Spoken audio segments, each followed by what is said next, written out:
Hello kids, hope all of us are doing good. Now the topic for today is combustion and flame, and the key elements that we will study are fuels, harmful effects of burning fuels, combustion, conditions necessary for combustion, inflammable substances, fire, flame and study of a candle flame. अब हमारे पास कितने सारे energy के forms हैं आसपास? Solar energy, thermal energy, wind energy, nuclear energy, और हमारी body के अंदर भी जो है वो है केमिकल एनर्जी, जिसकी वजह से हम कितनी सारी मूवमेंट्स कर सकते हैं, एक्शंस कर सकते हैं. लेकिन ये सारी एनर्जी आती कहाँ से है?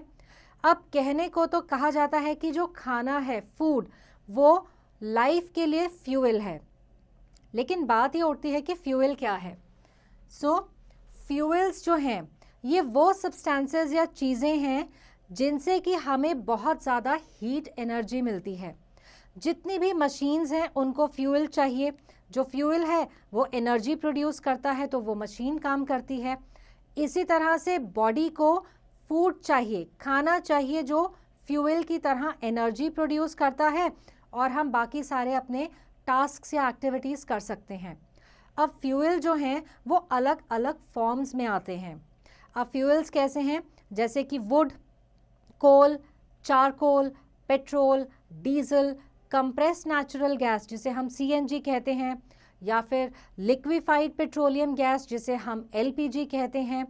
अब फ्यूल की जो एफिशिएंसी है वो हमें कैसे पता चलती है? उनकी कैलोरीफिक वैल्यू से. किसी फ्यूल की जितनी ज़्यादा कैलोरीफिक वैल्यू होगी उतना ज़्यादा वो फ्यूल एफिशिएंट है. Now let us look at the characteristics of an ideal fuel. अगर हमें घर के लिए या इंडस्ट्रियल पर्पसेस के लिए जो फ्यूल चाहिए उनके क्या क्वालिटीज़ या कैरेक्टर्स होने चाहिए? अब वो किस पे डिपेंड करता है, हम या कैसे डिसाइड करते हैं? हम उनकी physical state, calorific value, rate of combustion क्या है, इन सारे कैरेक्टरिस्टिक्स से डिसाइड करते हैं कि कौन सा फ्यूल किस काम के लिए आइडियल है. अब कुछ कैरेक्टरिस्टिक्स क्या हैं? फ्यूल जो है अगर उसकी हाई कैलोरीफिक वैल्यू है तो इसका मतलब क्या है कि कम क्वांटिटी में वो फ्यूल यूज़ होगा लेकिन वो ज़्यादा अमाउंट में एनर्जी देगा. फ्यूल का इग्निशन टेम्परेचर प्रॉपर होना चाहिए, यानी कि ना तो ज़्यादा कम ना ही ज़्यादा हाई. अगर उसका रेट ऑफ कंबस्टन मॉडरेट है तो वो अच्छा फ्यूल है. अब जो अच्छा फ्यूल है वो आसान होगा उसको हैंडल करना, स्टोर करना या उसको ट्रांसपोर्ट करना. फिर ये सस्ता होगा और इजीली अवेलेबल भी होना चाहिए. फिर मेन पॉइंट क्या आता है कि इससे पोल्यूशन ना हो और इसका जो वॉलेटाइल मैटर है उसका कंटेंट या उसकी मात्रा कम होनी चाहिए. ये जब बर्न करे या जब इसकी कंबस्टन हो तो ये ज़्यादा रेजिड्यू ना छोड़े. अब जहाँ जहाँ पे ये अकर करते हैं उसके हिसाब से हम फ्यूल्स को कैसे क्लासिफाई करते हैं? पहले आते हैं हमारे प्राइमरी फ्यूल्स. जो फ्यूल्स या जो सामान जिस फॉर्म में नेचर में अकर करते हैं उसी फॉर्म में हम उनको इस्तेमाल करते हैं, उन्हें कहते हैं प्राइमरी फ्यूल्स. एग्जाम्पल्स हैं लकड़ी, dry leaves, cow dung cakes and agriculture wastes. ये ज़्यादातर रूरल एरियाज़ में यूज़ होते हैं कुकिंग पर्पसेस के लिए. फिर आते हैं हमारे सेकेंडरी फ्यूल्स. जो नेचुरल फ्यूल्स हैं उनके ऊपर जब फिज़िकल और केमिकल ट्रीटमेंट होती है उसके बाद जो हमें फ्यूल मिलते हैं वो होते हैं सेकेंडरी फ्यूल्स. जैसे कि एनिमल डंग से हमें मिलती है बायोगैस, पेट्रोलियम से हमें मिलता है petrol, kerosene, diesel, paraffin wax वगैरह, कोल से हमें मिलता है कोक और वुड से हमें मिलता है चारकोल. फ्यूल्स को हम और सारी कैटेगरीज के बेसिस पर भी क्लासिफाई कर सकते हैं. पहला है कि इनका फिजिकल स्टेट क्या है, जिसमें कि अगर हम देखें जो सॉलिड फ्यूल्स हैं वो कैसे हैं? वुड, एग्रीकल्चरल वेस्ट, चारकोल, कोल और कोक. फिर ये लिक्विड के फॉर्म में भी आते हैं जैसे कि पेट्रोलियम, केरोसिन, अल्कोहल और डीजल. और ये गैशियस फॉर्म में भी आते हैं जैसे कि biogas, natural gas, compressed natural gas या कि सीएनजी. इनकी क्लासिफिकेशन इनके सोर्सेस के बेसिस पर भी होती है, जिसमें सबसे पहले आते हैं हमारे रीन्यूएबल फ्यूल्स। अब कुछ फ्यूल्स ऐसे हैं जो कि हमें रीन्यूएबल रिसोर्सेज से मिलते हैं, जैसे कि हमारे प्लांट्स और एनिमल्स। इनको हम ज़्यादा टाइम तक यूज़ कर सकते हैं और ये बड़े इजीली अवेलेबल होते हैं, रिप्लेनिश हो जाते हैं। एग्जाम्पल्स हैं जैसे कि जो फ्यूल्स हमें एग्रीकल्चर वेस्ट से मिलते हैं। अब एग्रीकल्चर वेस्ट क्या हुए, जैसे कि पैडी, स्ट्रॉ, हस्क, या फिर फॉरेस्ट रेजिड्यूज जैसे कि वुड या ट्रीज़ के जो बार्क होते हैं, या फिर जो एनिमल वेस्ट से हमें काउडंग मिलते हैं। ये बड़ी इजीली और जल्दी हम इनको रिप्लेनिश कर सकते हैं, रीन्यू कर सकते हैं। नेक्स्ट हमारे आते हैं नॉन रीन्यूएबल फ्यूल्स। अब जो फॉसिल फ्यूल्स हैं वो नॉन रीन्यूएबल फ्यूल्स हैं, क्योंकि ये आप बहुत जल्दी इनको रिप्लेनिश नहीं कर सकते। तो ये फ्यूल्स कैसे होते हैं, जैसे कि आपके कोल, पेट्रोलियम, नेचुरल गैस, या फिर जो रेडियो एक्टिव सब्सटेंसेस होते हैं जिनको कि हम न्यूक्लियर फ्यूल्स की तरह यूज़ करते हैं। अब ये वाले जो फ्यूल्स हैं इनको अगर हम इनडिस्क्रिमिनेटली या बहुत ज़्यादा यूज़ करें तो over a period of time ये ख़त्म हो जाते हैं, और क्योंकि इनको बनने में मिलियंस ऑफ ईयर्स लगते हैं तो इतने ईजिली इनको रिप्लेनिश नहीं कर सकते। Now let us look at harmful effects of burning fuels. अगर आप वुड को या कोल को बर्न करते हैं तो उसके अंदर कार्बन होता है। जब ये फ्यूल्स बर्न होते हैं तो जो अनबर्न्ड कार्बन पार्टिकल्स हैं वो सूट के फॉर्म में रिलीज होते हैं हवा में। इसकी वजह से रेस्पिरेटरी डिजीजेस होते हैं, जैसे कि asthma. Along with this unburned carbon, जब ये फ्यूल्स बर्न होते हैं तो बड़ी सारी कार्बन वेस्टेज निकलती है फ्यूल की, जैसे कि आपके ये जो कार्बन मोनोऑक्साइड गैसेस हैं जो कि बहुत पॉइजनस हैं, ये भी एयर पोल्यूशन कॉज करती हैं और ये रेस्पिरेटरी प्रॉब्लम्स कॉज करती हैं और ये बहुत ज़्यादा डेंजरस भी हो सकती हैं। फिर जैसे कि सल्फ़र होता है कोल में, अब इसके जलने से सल्फ़र डाइऑक्साइड प्रोड्यूस होता है। Harmful nitrogen oxides, heavy metals, carbon dioxide, ये सब भी हवा में रिलीज होते हैं जब भी हम कोयले या कोल को बर्न करते हैं। अब ये जो ऑक्साइड्स हैं ये रेन वाटर, बारिश के पानी में डिज़ोल्व होके एसिड रेन बन के नीचे गिरते हैं, जिनसे प्लांट्स, एनिमल्स भी डैमेज होते हैं, मॉन्यूमेंट्स भी डैमेज होते हैं, और जो वाटर के सोर्सेज हैं वो भी खराब होते हैं, पोल्यूट होते हैं। कोल की जब माइनिंग करी जाती है तो जहाँ से वो एक्सट्रैक्ट करे जाते हैं वहाँ पे बहुत सारा लैंड जो है वो डिस्ट्रॉय हो जाता है। और कोल या ऑयल को जब बर्न करते हैं तो एटमॉस्फेरिक पोल्यूटेंट्स रिलीज होते हैं, जैसे कि sulphur dioxide, nitrogen oxide, carbon dioxide और कार्बन मोनोऑक्साइड। फिर ये एयर तो पोल्यूट करते हैं, साथ ही साथ जो कार्बन डाइऑक्साइड है वो मेन ग्रीन गैस है जिससे कि ग्लोबल वार्मिंग होती है। Now do you know from where does the sun get energy? The sun is the most enormous and direct source of energy for all life forms on the earth. The source of energy to the sun was not known until 1939 when a German physicist Hans Bethe proposed that sun contains hydrogen atoms in its core, कि उसके बिल्कुल centre में, उसके बीच में hydrogen atoms हैं। These hydrogen atoms move at a very high speed and join to form atoms of heavier element. A large amount of energy is liberated in this process. ये जो reaction है इसको nuclear fission कहते हैं। Now let us understand combustion. Combustion जो है ये burning का प्रोसेस है, ये एक केमिकल प्रोसेस है जिसमें कोई भी सब्सटेंस ऑक्सीजन के साथ रिएक्ट करके बर्न करता है, जलता है और बहुत ज़्यादा हीट प्रोड्यूस होती है। जो सब्सटेंस जलता है या जो फायर कैच करता है उसको कहते हैं कंबस्टिबल। जो कंबस्टिबल सब्सटेंस है वो ऑक्सीजन से हाई टेम्परेचर पे रिएक्ट करता है और तब आग पकड़ता है। तो जो पेट्रोल, डीजल, कोल जैसे फ्यूल्स हैं ये सब्सटेंसेस कंबस्टिबल हैं। इनके अलावा paper, straw, dry leaves, rubber, plastic, cotton, polyester ये सब भी बड़ी जल्दी आग पकड़ते हैं, ये भी कंबस्टिबल सब्सटेंसेस कहे जाते हैं। जिन सब्सटेंसेस को या जिन चीज़ों को आग जल्दी नहीं लगती उन्हें नॉन कंबस्टिबल कहते हैं। एग्जाम्पल के तौर पे आयरन, ग्लास। अब जो एयर या ऑक्सीजन है जो किसी चीज के जलने में मदद करती है उसको सपोर्ट ऑफ कंबस्टन कहते हैं। और इस प्रोसेस में जो केमिकल रिएक्शन होता है उससे बहुत सारी एनर्जी रिलीज होती है। इस प्रोसेस को हम कंबस्टन कहते हैं। अब कंबस्टन जो है ये ऑक्सीजन की एब्सेंस में भी हो सकता है। सोडियम जो है वो एटमॉस्फेयर में प्रेजेंट क्लोरीन की प्रेजेंस में जलता है, इसलिए इसको हम नॉन कंबस्टिबल सब्सटेंस बोलते हैं। So here is an interesting activity. Take a thin strip of wood, metal and a paper. Hold them close to a candle flame. What do you observe? Record your observations in the following table कि ये जो चीज़ें हैं ये combustible हैं या non-combustible हैं। जब sufficient oxygen की presence में complete combustion हो जाता है और heat और light produce होती है तो ऐसे reactions को exothermic reaction कहते हैं। अगर ऑक्सीजन की सप्लाई कम हो या इनएडिक्वेट हो तो कंबस्टन कंप्लीट नहीं होता। कंबस्टन जो है वो 3 टाइप्स के हैं। पहला है हमारा स्पॉन्टेनियस कंबस्टन। अगर कोई सब्सटेंस अचानक ही अपने ओन पे आग पकड़ ले और उसको बाहर से हीट की ज़रूरत ना पड़े तो ऐसे प्रोसेस को हम कहते हैं स्पॉन्टेनियस कंबस्टन। इसका एग्जाम्पल है जैसे कि जो कोल माइंस हैं वहाँ पे बाहर बहुत ज़्यादा या अंदर बहुत ज़्यादा कोल डस्ट होती है तो कभी कभी वो खुद से ही आग पकड़ लेते हैं।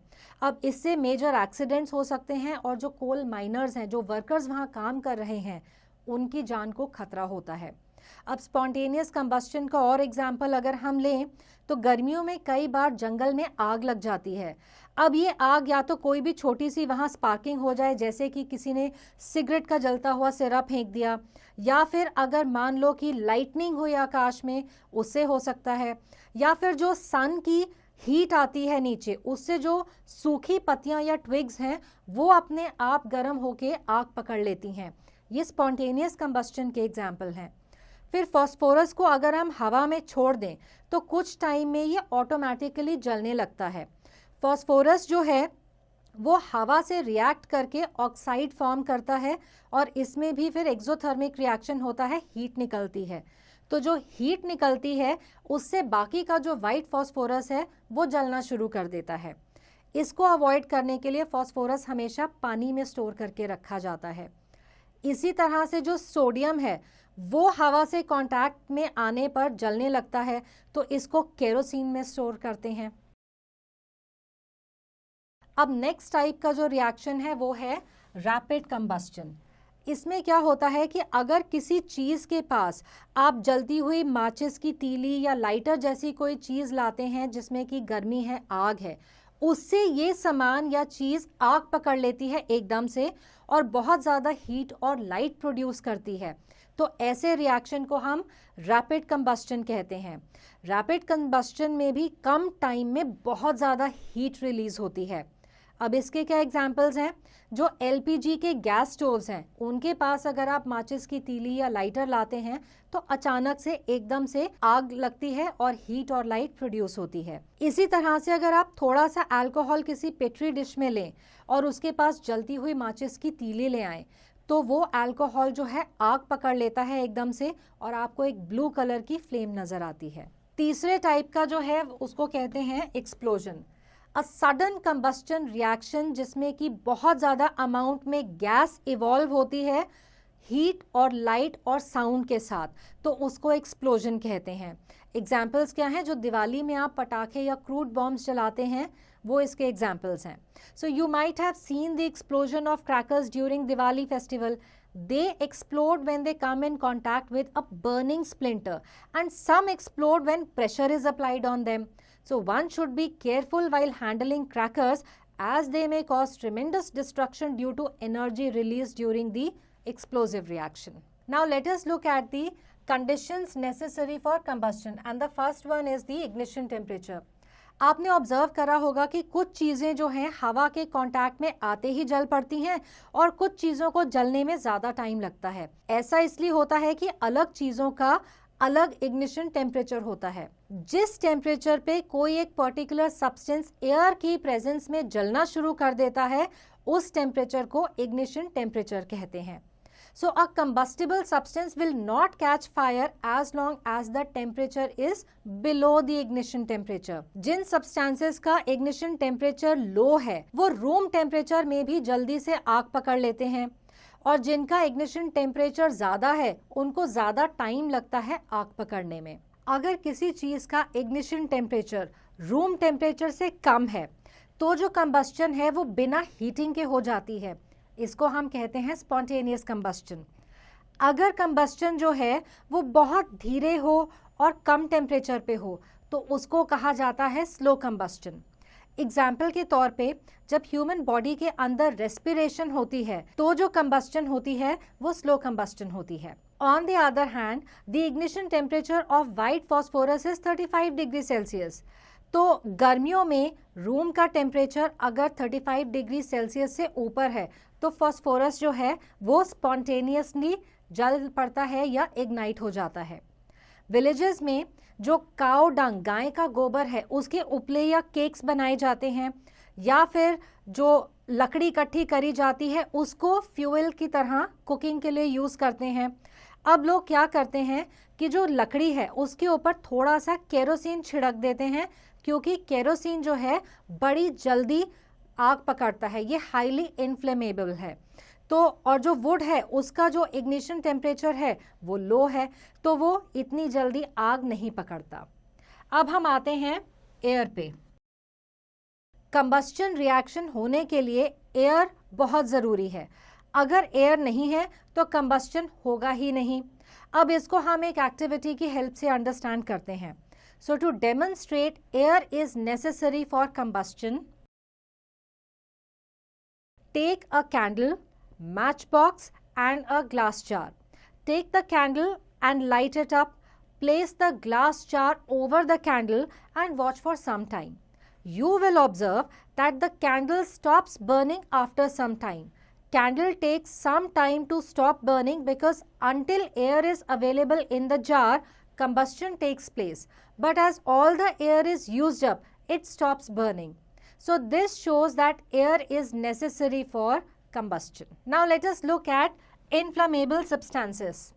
जिन substances का ignition temperature है बहुत कम है और वो फायर easily कैच कर लेते हैं और जलने लगते हैं, अगर उनके पास एक छोटी सी चिंगारी या फ्लेम भी आ जाए तो इनको कहा जाता है inflammable substances. इनके एग्जाम्पल्स हैं LPG, CNG, petrol, alcohol, kerosene, diesel, ether, benzene etcetera. ये सारे इन्फ्लामेबल सब्सटेंसेस हैं। Now let us look at match box and history and mechanism of burning. Match box यानी कि जो माचिस की तीलियों का डिब्बा है, ये 5000 साल पहले इन्वेंट हुआ था। पहले क्या था कि छोटी छोटी पाइन वुड को सल्फर में डिप करके एज तीली यूज़ किया जाता था, लेकिन जो मॉडर्न सेफ्टी मैच है ये कम से कम 200 साल पुराने हैं। So a mixture of antimony trisulphate, potassium chlorate and white phosphate with some glue and starch was applied on the head of a matchstick made of suitable wood. When struck against a rough surface, white phosphorus got ignited due to the heat of friction and it started combustion of the matchstick. लेकिन जो white phosphorus है वो उनको manufacture करने वाले workers और users दोनों के लिए हार्मफुल था. So these days, the head of the safety matchstick contains only antimony trisulfide and a little red phosphorus, which is much less dangerous. तो जब आप matchstick को या माचिस की तीली को किसी रफ सरफेस के अगेंस्ट रब करते हैं तो जो रेड फॉस्फोरस है वो वाइट फॉस्फोरस में कन्वर्ट हो जाता है. इससे इमीडिएटली पोटेशियम क्लोरेट प्रोड्यूस होता है जो रिएक्ट करता है मैचस्टिक से और उसमें फिर इनफ हीट आ जाती है जिससे कि एंटीमनी ट्राइसल्फाइड जो है वो जलना शुरू करता है और कंबस्टन रिएक्शन स्टार्ट हो जाता है. Now let us look at fire. आग जो है उससे हीट और लाइट मिलती है जब भी हम किसी चीज़ को जलाते हैं. बहुत हज़ारों सालों से लोग जो हैं आग का इस्तेमाल करते आ रहे हैं, लेकिन एनिमल्स में सिर्फ एक ह्यूमन बीइंग्स या इंसान हैं जो आग को जला सकते हैं, क्रिएट कर सकते हैं और फिर उसको यूज़ कर सकते हैं। अगर आग हमारे कंट्रोल में है तो बहुत यूज़फुल है, लेकिन अगर ये हमारे कंट्रोल के बाहर हो जाए तो बहुत हार्मफुल हो जाती है। So let us now look at controlling fire. अगर फायर हमारे कंट्रोल से बाहर चली जाए तो पूरे के पूरे जंगल, बड़ी बड़ी बिल्डिंग्स या पूरे के पूरे शहर भी जला सकती है। So fire protection is the control and extinguishing of fires. We can prevent a substance from catching fire by not allowing its temperature to reach the ignition temperature. और इसको हम कैसे कर सकते हैं? Let us do this activity. To show how ignition temperature of a substance helps in controlling fire, take 2 paper cups, a candle, water and a matchbox. Light the candle, take 1 cup and hold it over the candle flame. Now take the second cup and pour some water into it. Hold it over the candle flame. In the first case, paper being a combustible material catches fire easily, while in the second cup, filled with water, the heat supplied to the paper cup is transferred to the water by conduction. So, in the presence of water, the ignition temperature of the cup is not reached. This prevents the cup from catching fire. Hence, the second cup does not catch fire. Ordinary fires को बुझाने के लिए पानी एक बहुत अच्छा extinguisher है, लेकिन मान लीजिए कि आपकी कोई वुड, पेपर या कार्डबोर्ड जल रहा है तो वहाँ पे आग बुझाने के लिए पानी सही है। लेकिन पानी अगर हम इलेक्ट्रिकल फायर या कोई फायर जैसे कि पेट्रोल, केरोसिन या किसी ऑयल से लगी हो वहाँ पे यूज़ करें तो वो डेंजरस है। अगर मान लीजिए इलेक्ट्रिक शॉर्ट सर्किट से कोई आग लगी है तो वहाँ पानी यूज़ नहीं करना चाहिए, क्योंकि पानी गुड कंडक्टर ऑफ इलेक्ट्रिसिटी है। ऐसा करने से आपको इलेक्ट्रिक शॉक लग सकता है। और जैसे कि जो इन्फ्लेमेबल लिक्विड्स हैं उनके ऊपर भी अगर आप पानी फेंकते हैं तो पानी उनसे हैवी होता है, ऑयल से हैवी होता है, तो वो नीचे सेटल हो जाता है, ऑयल ऊपर सतह पर रहता है और जलता रहता है। तो ऐसे केसेस में आपने कई बार देखा होगा कि बकेट्स या बाल्टियां रखी होती हैं जिनमें सैंड या फिर सोडा एसिड वाले फायर एक्सटिंग्विशर्स होते हैं। ये अलग अलग जगह पे रखी होती हैं, जैसे कि petrol pumps, offices, cinema halls वगैरह पे। तो अगर कोई आग किसी लिक्विड फ्यूल के जैसे कि केरोसिन ऑयल के जलने से लगी है तो उसके ऊपर सैंड या सॉइल फेंक करके आप उसको बुझा सकते हैं। हर सिटी में फायर स्टेशंस होते हैं जो इक्विप्ड होते हैं कि उनके पास फायर इंजन्स, वाटर टैंकर्स, सीढ़ियाँ और अलग अलग इम्प्लीमेंट्स हो जिससे कि वो फायर को कंट्रोल कर सकें, बुझा सकें। इंडिया में 101 नंबर अगर आप डायल करेंगे तो आप सीधा फायर डिपार्टमेंट से कनेक्ट करते हैं और ये सारी सिटीज़ के लिए ये कॉमन नंबर है। Now let us look at the various fire extinguishers and their mechanisms. So various fire extinguishers work on the following facts. First is a fire extinguisher can cut off supply of air to the combustible substance. अगर combustible substance की air supply ही खत्म हो जाए तो आग बुझ जाएगी। A fire extinguisher can bring down the temperature of the combustible substance well below its ignition temperature. अलग अलग टाइप के फायर एक्सटिंग्विशर्स जो हैं अलग अलग तरीके से फायर को बुझाते हैं या कंट्रोल करते हैं। They are rated according to the type of fire they are designed to be used against. अब पहला आपका आता है सोडा एसिड फायर एक्सटिंग्विशर। ये जो है इसका प्रिंसिपल है कि आप फायर को या कंबस्टिबल सब्सटेंस को ठंडा करके आग को बुझाएं। Soda stands for the sodium bicarbonate solution and acid used in this fire extinguisher is sulfuric acid. जब एसिड सोडियम बाइकार्बोनेट सोल्यूशन के कांटेक्ट में आता है तो कार्बन डाइऑक्साइड गैस लिबरेट होती है। ये गैस एक लिक्विड स्ट्रीम के फॉर्म में हाई प्रेशर पे बाहर आती है। अब ये वाला जो लिक्विड है ये फायर को बुझा देता है, क्योंकि ये कंबस्टिबल मटेरियल का टेम्परेचर उनके इग्निशन टेम्परेचर से कम कर देता है, और जो कार्बन डाइऑक्साइड है वो एयर की सप्लाई को कम कर देती है, तो कंबस्टिबल सब्सटेंस जो है जलना बंद हो जाता है। अब एयरपोर्ट्स, पेट्रोल पंप्स पे जो फायर एक्सटिंग्विशर होते हैं वो किस प्रिंसिपल पे काम करते हैं? स्मदरिंग द फायर। यानी कि ये जो एक्सटिंग्विशर्स हैं इनको हाइड्रोकार्बन फायर एक्सटिंग्विशर्स भी कहा जाता है। In such fire extinguishers sodium bicarbonate containing Turkey red oil, that is sulfated castor oil, is used. It also contains dilute sulfuric acid. So when it is operated, carbon dioxide is released or liberated in the form of foam in the reaction of sulfuric acid with sodium bicarbonate done under pressure. ये जो foam है ये सारी surface को cover कर लेती है, air supply बंद हो जाती है तो आग बुझ जाती है। You must have seen red, sturdy-looking cylinders with nozzles at public places like shopping malls, cinema halls, hospitals, schools, etc. These cylinders are made up of metal and are filled with highly compressed carbon dioxide. So, when the lever situated at the top of the cylinder is pressed, the carbon dioxide gas is expelled out at high pressure. Being heavier, carbon dioxide displaces oxygen and surrounds the burning fuel. This breaks the contact of the burning substance with the oxygen and the fire gets extinguished. Now let us look at flame. जब fuel का combustion जिस जगह पे हो रहा है वहाँ पे या उस जगह को फ्लेम कहते हैं। ये तब प्रोड्यूस होता है जब कंबस्टिबल सब्सटेंस जो है वो वेपर या भाप की स्टेट में होता है और एयर की प्रेजेंस में strongly jalta hai. So many of the combustible substances burn with the flame while others do not produce flame during combustion. If you look at the flames produced by kerosene lamp, spirit lamp, candle, Bunsen burner and kitchen stove, you will find some difference in the color of these flames. In fact, in flames का colour इनके temperature पे depend करता है और जो substance burn कर रहा है उनके नेचर पे डिपेंड करता है। The solid substance changes into liquid which further changes into vapour. However there are some solid substances that directly change into vapour on heating. Camphor is one such substance. Let us now study a candle flame. Light a candle in the dark and observe the various zones of colors produced in its flame.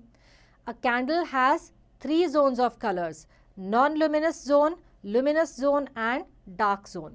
अब what is non-luminous zone? ये flame का outermost part है, इसका color blue है। यहाँ पे wax की complete combustion होती है, वैक्स वेपर्स की, क्योंकि यहाँ पे ऑक्सीजन की सप्लाई काफ़ी है, ये एयर से सराउंडेड है इसलिए। This is the hottest part of the flame. Now let us do an activity to show that non-luminous zone is the hottest part of the candle flame. Take a candle and a thin long copper wire. Light the candle and let its flame stabilize. Hold the thin copper fire over the luminous zone of the candle flame. Now hold the wire over the non-luminous zone of the candle flame and record your observations.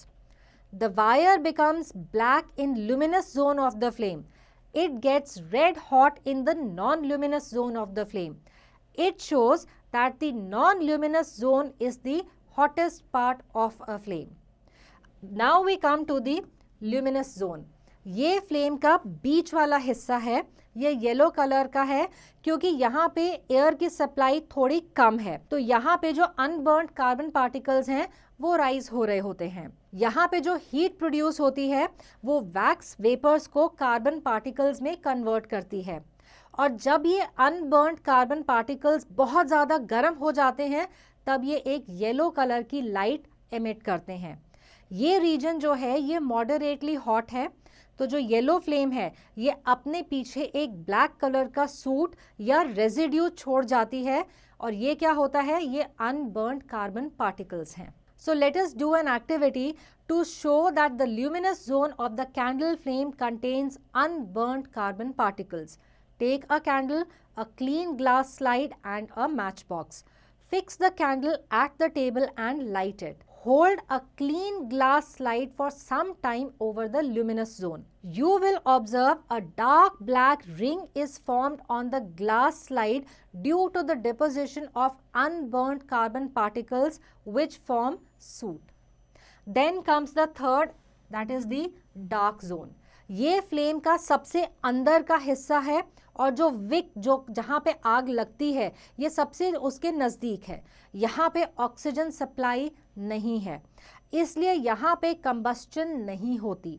ये जो zone है यहाँ पे unburned wax vapours होते हैं, ये dark black appear होते हैं और ये जो हिस्सा है ये सबसे कम गर्म हिस्सा होता है कैंडल का। To show wax vapor are present in the dark zone of a candle flame, take a candle, matchbox and a glass tube. Light the candle, place one end of the glass tube into the innermost part of the flame. Bring a lighted matchstick at the upper end of the glass tube. You will observe that the upper part of the tube will be lit up. This is because the wax vapor present in the inner zone rises up, flows up to the tube and serves as a fuel for this second flame. Now let us look at the burning of a candle. Candle is an amazing lighting system.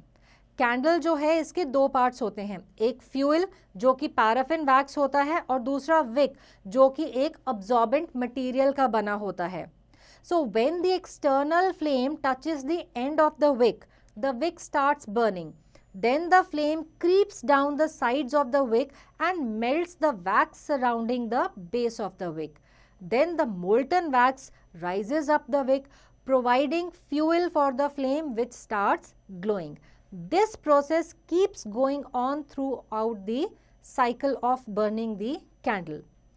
Liquid wax बहुत ज़्यादा गर्म हो जाती है, इसलिए इसके vapours बन जाते हैं। ये वेपर्स जब कंबस्चन एरिया में एंटर करते हैं तो जो फ्लेम है वो हीट और लाइट एनर्जी में कन्वर्ट होती है। ये साइकिल तब तक रिपीट करता रहता है जब तक विक कंप्लीटली खत्म नहीं हो जाता। Heat and light is also produced by sun, but there is no combustion process since no air is there in the sun. The heat and light produced in the sun is by nuclear reactions. The characteristic smell associated with LPG is actually that of minute quantities of a smelly sulfur compound, ethyl mercaptan, which is added during refining to warn consumers of gas leaks. So let us look at the key takeaways from this chapter. All fuels burn or undergo combustion, giving off heat and sometimes light in the process.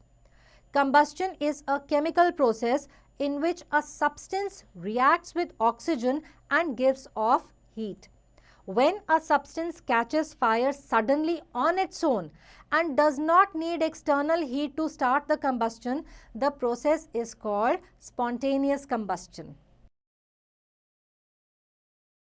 Rapid combustion occurs when a substance catches fire instantly, even in the presence of a small burning agent. Ignition temperature is the temperature at which a particular substance burns in the presence of air. The substance having very low ignition temperature that can catch fire and burn easily with a flame are called inflammable substances. Flame is the heat and light that comes from burning materials. Flame is the region where combustion of fuel takes place. So I hope that the chapter is clear to everyone and answering questions based on this chapter will now be easy.